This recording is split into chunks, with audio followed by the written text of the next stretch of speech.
प्रथमे आपनलोगर मीडियार माध्यमे मैं प्रथम जेहेतु रमजान माहर प्रथम रोजा मैं रमजान माहर सकलोলৈ माने आंतरिक शुभेच्छा जनाइছোঁ और আজি जेतु परिवेश आपनालोके आहि चाले আজি इफ्तार समय परिवेश आपनालोके निश्चय ज्ञात देखाও पाइছে तो এই বস্তুটো যেহেতু আমার বিটিসি সরকার হয়েছে আমার হয়তোবা আপনার কি কয় আমার বিটিসির চিফ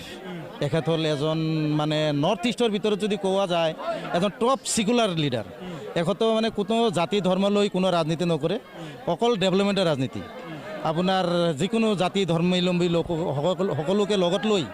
উন্নয়ন বিটিসি উন্নয়নেৰ স্বাৰ্থত এখেত ৰাজনীতি কৰি আছে তো এখেতৰ এই ৰাজনীতিৰ ওপৰত বিটিসিৰ বুলি নহয় গোটেই নৰ্থ ইষ্টৰ মানুহৰে দৃষ্টিগোচৰ হৈছে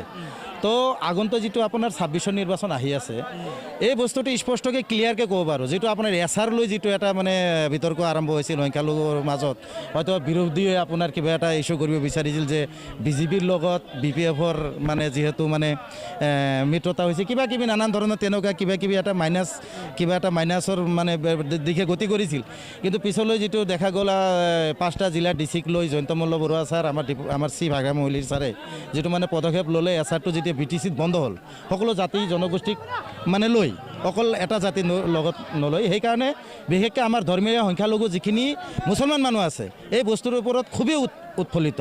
হাগ্ৰামা ছাৰে যেটো পদক্ষেপ লৈছে সেই পদক্ষেপত খুব আনন্দিত সেইকাৰণে আগন্তুক যেটো 26 নিৰ্বাচন আহি আছে আপোনাৰ ইয়াতে 95% মুছলমান ভোট পাব বিপিএফে এটোত কোনো দ্বিমত নাই যেটো পৰিষদৰ নিৰ্বাচন পাৰ হৈ গ'ল আমাৰ অনাগত যি বিধানসভা নিৰ্বাচন আপোনালোকৰ মুছলমানৰ এবাৰ বিটিএডিত কিমান শতাংশ বা কিমান লাখ ভোট আপোনালোকে আশা কৰিছে যেটা আপুনি কেন্দ্ৰীয় সমিতিত আছে আমাৰ মুছলমান মই কথাখিনি কৈয়ে গৈছোঁ বিশেষকৈ আমাৰ বিটিসিৰ যদি আজি বিটিসিৰ যিখিনি মুছলমান আছে হয়তোবা আমি সেকেন্ড লাৰ্জেষ্ট বিটিসিত বড়ো ফাৰ্ষ্ট আমাৰ বড়ো কমিউনিটি ফাৰ্ষ্ট তো যোৱা যেটো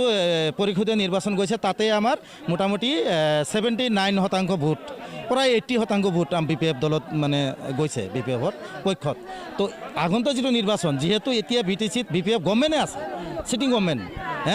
ৰুলিং গভৰ্নমেন্ট আছে সেইকাৰণে আগন্তুক যেটো নিৰ্বাচন আছে আপোনাৰ 26ৰ সেই 26ৰ নিৰ্বাচনত মোটামুটি 95% ভোট মুছলমান সমাজৰ পৰা পাব আৰু যদি মানে বিটিসিৰ বাহিৰতো যদি আমাৰ দলে যদি প্ৰাৰ্থী দিয়ে তেনেহলে তাতো এটা আলোচনা চলি আছে যে ত্ৰাণকৰ্তা হিচাপে মুছলমানৰ ত্ৰাণকৰ্তা হিচাপে হাগ্ৰামা ছাৰক বাছনি কৰাৰ এটা পৰিকল্পিত মানে বুদ্ধিজীৱী মহলত আলোচনা চৰ্চা চলি আছে বিটিসিৰ বাহিৰতো আপুনি কেন্দ্ৰীয় যিখন কমিটি সেই কমিটিত আছে গতিকে অনাগত বিধানসভা নিৰ্বাচনত বিপিএফ দলে প্ৰায় 15টা আসনত যেহেতু খেলিব কিমান কেইজন মন্ত্ৰী এইবাৰ আপোনালোকে আশা কৰিব কাৰণ এইবাৰ এজন আছে আগৰবাৰ 2জন বা 3জন কিমান হ'ব আমি 4জন মন্ত্ৰী আশা কৰিছোঁ যে আগন্তুক হয়তোবা আমি 15খন আসনত আমাৰ দলে খেলিব তাতে আমি 15খনে জয় হ'ম এইটো কোনো দ্বিমত নাই এই ৰমজান মাহ পবিত্ৰ এতিয়া ইফতাৰৰ সময় এই ইফতাৰ ৰোজা মুখত লৈ ক'লোঁ যেটো মানুহৰ ভাৱধাৰা চিন্তাধাৰা গোটেইখিনি আমি বুজি পাইছোঁ তো আমার এটা ধারণা 15খনে আমার জয়যুক্ত হয়ে আহিব বিটিসির আর আমি 4জন মন্ত্রী পাম বলে আশাবাদী 4জন মন্ত্রীর যে কথা যেহেতু আপনি কৈছে আপনি কেন্দ্রীয় নেতৃত্ব হিসাবে আপনার কেন্দ্রীয় সমিতির বৈঠকত কিবা মন্ত্ৰিত্বৰ কাৰণে দাবী কোনোবা ওলাইছে তেনেকুৱা ওলোৱা নাই কিন্তু আমি এইটো বিচাৰিম আৰু এতিয়ালৈকে তেনেকুৱা মানে আমাৰ হাইকমাণ্ডত আলোচনা বিলোচনা তেনেকুৱা হোৱা নাই মই আপোনালোকৰ মাধ্যমে একেতক সকীয়াই দিব বিচাৰিছোঁ যাতে মুছলমান ধৰ্মৰ